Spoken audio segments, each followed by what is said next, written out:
سپہر کے 3 بجے ہیں۔ السلام علیکم، یہ ریڈیو پاکستان ہے۔ حمیرہ رانا سے خبریں سنیے۔ اہم خبروں کا خلاصہ۔ 1965 کی جنگ میں ارض وطن کی فضائی حدود کا جرأت و بہادری سے دفاع کرنے والوں کی یاد میں آج یوم فضائیہ منایا جا رہا ہے۔ وزیراعظم نے پاک فضائیہ کے جانبازوں کو خراج تحسین پیش کرتے ہوئے کہا ہے کہ پاکستان کو اپنی فضائیہ کی جرأت اور عزم پر فخر ہے۔ فضائیہ کے سربراہ نے کہا ہے کہ پاک فضائیہ پاکستان کی خود مختاری اور علاقائی سالمیت یقینی بنانے کے لیے تمام شعبوں میں ترقی کے لیے سخت محنت جاری رکھے گی۔ سیکیورٹی فورسز نے ضلع مومن میں فرنٹیئر کور کے صدر دفتر پر حملے کو مؤثر انداز میں ناکام بناتے ہوئے 4 خوارج دہشت گردوں کو ہلاک کر دیا ہے۔ اقوام متحدہ کے ماہرین نے خبردار کیا ہے کہ اگر اسرائیل کو نہ روکا گیا تو غزہ کی پوری آبادی کا خاتمہ ہو جائے گا۔ اور کل چین کے شہر موچی میں Asian champions trophy hockey tournament میں پاکستان اپنا افتتاحی میچ ملیشیا کے خلاف کھیلے گا۔ اور اب خبریں تفصیل کے ساتھ۔ ستمبر 1965 کی جنگ میں بھارتی جارحیت کے خلاف ملک کی فضائی حدود کا بہادری سے دفاع کرنے والوں کی یاد میں آج یوم فضائیہ قومی جوش و جذبے کے ساتھ منایا جا رہا ہے۔ 1965 کی جنگ میں پاکستان کے بہادر ہوا بازوں نے محدود وسائل کے باوجود بھارتی فضائی حملہ پسپا کیا اور فضائی مارکے میں بے مثال مہارت اور غیر متزلزل جرأت کا مظاہرہ کرتے ہوئے بھارت کو عبرتناک شکست سے دوچار کیا۔ پاک فضائیہ کے عظیم سپوت محمد محمود عالم نے، جو ایم عالم کے نام سے مشہور ہیں، 1 منٹ سے بھی کم وقت میں بھارتی فضائیہ کے 5 ہاکر ہنٹر طیارے مار گرائے۔ وزیر اعظم شہباز شریف نے کہا ہے کہ پوری قوم کو اپنی فضائیہ پر فخر ہے۔ انہوں نے آج یوم فضائیہ کے موقع پر ایک پیغام میں پاک فضائیہ کی دلیری و شجاعت اور مہارت کی تعریف کی۔ وزیر اعظم نے کہا کہ 1965 میں آج ہی کے دن پاک فضائیہ نے شجاعت و بہادری کی تاریخ رقم کی۔ تعداد میں کم ہونے کے باوجود پاک فضائیہ کے جانبازوں نے دشمن کے مذموم عزائم ناکام بنا دیے۔ انہوں نے کہا کہ ایم عالم نے 1 منٹ سے بھی کم وقت میں دشمن کے 5 طیارے تباہ کر کے اس کا غرور خاک میں ملا دیا۔ اس سے پہلے وزیر اعظم نے سوشل میڈیا کی ویب سائٹ ایکس پر ایک پوسٹ میں کہا کہ پاکستان کو اپنی فضائیہ کی جرأت، پیشہ ورانہ لگن اور عزم پر فخر ہے۔ انہوں نے کہا کہ فضائیہ کی بے مثال خدمات اور شجاعت نے ہماری فضائی حدود کو ناقابل تسخیر بنایا۔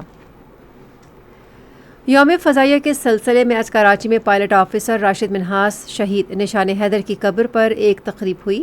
ایئر وائس مارشل ستارہ امتیاز ملٹری عامر شہزاد نے راشد منہاس شہید کی قبر پر پھول چڑھائے اور ان کے درجات کی بلندی کے لیے دعا کی۔ فضائیہ کے چاق و چوبند دستے نے شہید پائلٹ آفیسر کی قبر پر سلامی دی۔ پاک فضائیہ کے سربراہ ایئر مارشل ظہیر احمد بابر سدھو نے کہا ہے کہ فضائیہ خلا میں پیش رفت، الیکٹرانک وارفیئر، سائبر اور مقامی دفاعی صلاحیتوں کو بڑھانے اور ملک کی علاقائی سالمیت کے لیے سخت محنت جاری رکھے گی۔ انہوں نے اسلام آباد میں پاک فضائیہ کے صدر دفتر میں یوم شہداء کے حوالے سے ایک تقریب سے خطاب کرتے ہوئے کہا کہ قربانی، بہادری اور پیشہ ورانہ مہارت کے حوالے سے پاک فضائیہ کی تاریخ درخشاں ہے۔ انہوں نے کہا کہ یوم شہداء غیر معمولی بہادری اور بے عیب پیشہ ورانہ مہارت کا مجسم اور سیکیورٹی فورسز کی بے مثال قربانیوں کو یاد کرنے کا دن ہے۔ انہوں نے وطن عزیز کے لیے جان کا نذرانہ دینے والے ہیروز کی قربانیوں کو دلی خراج عقیدت پیش کیا۔ پاک فوج نے یوم دفاع و شہداء کے موقع پر ایک نغمہ جاری کیا ہے۔ نغمے میں ملک کی خاطر اپنی جانوں کا نذرانہ دینے والے شہداء کی کامیابیوں اور خدمات کو اجاگر کیا گیا ہے۔ پاک فضائیہ نے بھی شہداء کے اعزاز میں ایک قومی نغمہ جاری کیا ہے۔ نغمہ بانی پاکستان قائد اعظم محمد علی جناح کے سنہری الفاظ سے شروع ہوتا ہے، جس میں انہوں نے فرمایا کہ مسلمان مشکل میں گھبرایا نہیں کرتا۔ نغمے میں علامہ اقبال کی شاعری بھی شامل کی گئی ہے۔ یہ خبریں آپ ریڈیو پاکستان سے سن رہے ہیں۔ نائب وزیر اعظم اور وزیر خارجہ اسحاق ڈار نے کہا ہے کہ پاکستان برطانیہ کے ساتھ اپنی دیرینہ شراکت داری کو بہت اہمیت دیتا ہے۔ انہوں نے آج لندن میں ایک تقریب سے خطاب کرتے ہوئے پاکستان اور برطانیہ کے تعلقات مستحکم کرنے میں وہاں مقیم پاکستانیوں کے کردار کو سراہا۔ نائب وزیر اعظم نے کہا کہ برطانیہ کے ساتھ براہ راست پروازوں کی بحالی کے لیے اقدامات کیے جا رہے ہیں، جس سے برطانیہ میں مقیم پاکستانیوں کو بہت فائدہ ہوگا۔ پاکستان کو درپیش سیکیورٹی اور اقتصادی چیلنجز کا حوالہ دیتے ہوئے انہوں نے ملک کو ان مسائل سے نکالنے کے لیے مشترکہ کوششیں کرنے پر زور دیا۔ سیکورٹی فورسز نے ضلع مومن میں فرنٹیئر کور کے صدر دفتر پر دہشت گردوں کا حملہ ناکام بناتے ہوئے 4 خوارج دہشت گردوں کو ہلاک کر دیا ہے۔ کارروائی کے دوران تمام 4 خودکش بمباروں کو ان کے مسموم عزائم پورے ہونے سے قبل ہلاک کر دیا گیا۔ فوج کے شعبۂ تعلقات عامہ کے مطابق علاقے میں موجود کسی دوسرے خارجی کے خاتمے کے لیے آپریشن جاری ہے۔ ISPR نے اپنے بیان میں ملک سے دہشت گردی کے خاتمے کے لیے پاکستان کے غیر متزلزل عزم کا اعادہ کیا۔ صدر آصف علی زرداری اور وزیر اعظم محمد شہباز شریف نے ضلع مومن میں خوارج کا حملہ ناکام بنانے پر سیکورٹی فورسز کو خراج تحسین پیش کیا ہے۔ صدر نے اپنے پیغام میں کہا کہ پوری قوم کو اپنے جوانوں پر فخر ہے جو وطن عزیز کے تحفظ کے لیے ہر وقت تیار رہتے ہیں۔ انہوں نے کہا کہ دہشت گردوں کو ان کے مسموم عزائم میں کامیاب نہیں ہونے دیا جائے گا۔ وزیر اعظم نے اپنے پیغام میں کہا کہ دہشت گردی کے خلاف جنگ ملک سے اس ناسور کے مکمل خاتمے تک جاری رہے گی۔ انہوں نے کہا کہ پوری قوم دہشت گردی کے خلاف جنگ میں مسلح افواج کے شانہ بشانہ ہے۔ وزیر اعظم نے کہا کہ پاک فوج کے افسر اور جوان پاکستان کی سرزمین سے فتنۃ الخوارج کے دہشت گردوں کے خاتمے کے لیے مستعدی سے سرگرم عمل ہے۔ سرسبز پاکستان اقدام کے تحت ملک میں زرعی مقاصد کے لیے 48 لاکھ ایکڑ رقبے کی نشاندہی کی گئی ہے۔ اب تک 9 لاکھ ایکڑ رقبہ الاٹ کر دیا گیا ہے، جس میں پنجاب کا 8,11,619 ایکڑ، سندھ میں 52,713، بلوچستان میں 47,606 اور خیبر پختونخوا میں 74,140 ایکڑ رقبہ شامل ہے۔ اسی طرح چولستان میں کارپوریٹ فارمنگ کا آغاز کر دیا گیا ہے اور اب تک 2 لاکھ ایکڑ رقبے کا ٹھیکہ دیا گیا ہے۔ سرسبز پاکستان اقدام کا بنیادی مقصد جدید کارپوریٹ فارمنگ کی حوصلہ افزائی کرنا اور چھوٹے کسانوں کی مدد کرنا ہے، جو ملک کے زرعی شعبے کا 95% ہیں۔ اقوام متحدہ کے ماہرین نے خبردار کیا ہے کہ اگر اسرائیل کو نہ روکا گیا تو غزہ کی پوری آبادی ختم ہو جائے گی۔ مقبوضہ فلسطین میں انسانی صورتحال کے بارے میں اقوام متحدہ کے خصوصی نمائندے فرانسسکا البنیز نے کہا ہے کہ اگر اسرائیل نے آئندہ برسوں میں قتل و غارت کا سلسلہ جاری رکھا تو ایسی صورتحال پیدا ہونا ناقابل فہم نہیں ہے۔ انہوں نے کہا کہ رواں سال کے آخر تک متوقع بلا واسطہ اور بالواسطہ شہادتیں مجموعی آبادی کے 15 سے 20% تک ہو سکتی ہیں۔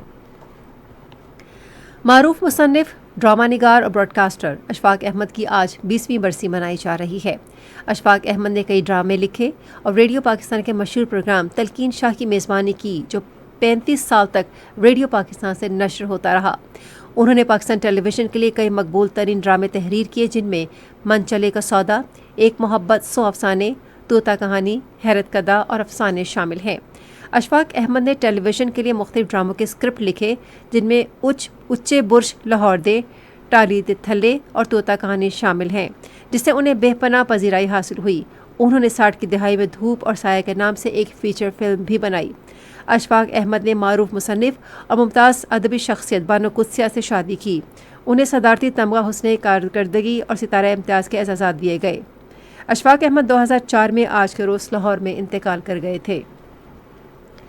ریڈیو پاکستان آج سپہر 3:30 بجے اپنے قومی نشریاتی رابطے پر ربیع الاول 1446 ہجری کی مناسبت سے سیمینارز کے سلسلے میں حضور اکرم صلی اللہ علیہ وآلہ وسلم بحیثیت پیغمبر انسانیت میں دوسرا سیمینار نشر کرے گا، جس کا موضوع ہے انسانی حقوق کی تعلیمات۔ سپہر 4:05 پر قومی نشریاتی رابطے کے ایک اور پروگرام میں ڈرامہ نگار اور مصنف اشفاق احمد کی برسی کے سلسلے میں ایک فیچر پروگرام نشر کیا جائے گا۔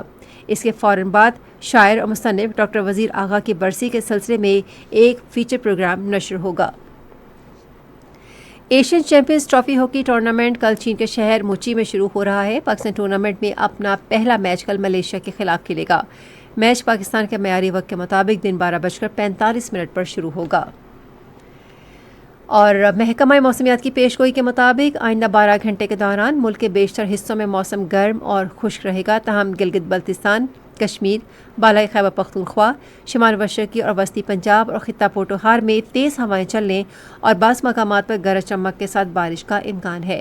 آج ریکارڈ کیا گیا بعض شہروں کا درجہ حرارت: اسلام آباد، پشاور اور Quetta 32 degree centigrade, Lahore 33، Karachi 31، Muzaffarabad 30، Gilgit 29، مری 22، سری نگر 26، جموں 31 اور لیہ 19 ڈگری سینٹی گریڈ۔ خاص خبروں کا خلاصہ ایک بار پھر۔ 1965 کی جنگ میں عرض وطن کی فضائی حدود کا جرأت و بہادری سے دفاع کرنے والوں کی یاد میں آج یوم فضائیہ منایا جا رہا ہے۔ وزیراعظم نے پاک فضائیہ کے جانبازوں کو خراج تحسین پیش کرتے ہوئے کہا ہے کہ پاکستان کو اپنی فضائیہ کی جرات اور عزم پر فخر ہے۔ اقوام متحدہ کے ماہرین نے خبردار کیا ہے کہ اگر اسرائیل کو نہ روکا گیا تو غزہ کی پوری آبادی کا خاتمہ ہو جائے گا۔ خبریں ختم ہوئیں۔ مزید خبروں اور تجزیوں کے لیے آئیے ہماری ویب سائٹ پر radio.gov.pk اور فیس بک کے link radio Pakistan news official پر براہ راست ویڈیو سٹریمنگ بھی ملاحظہ کیجیے۔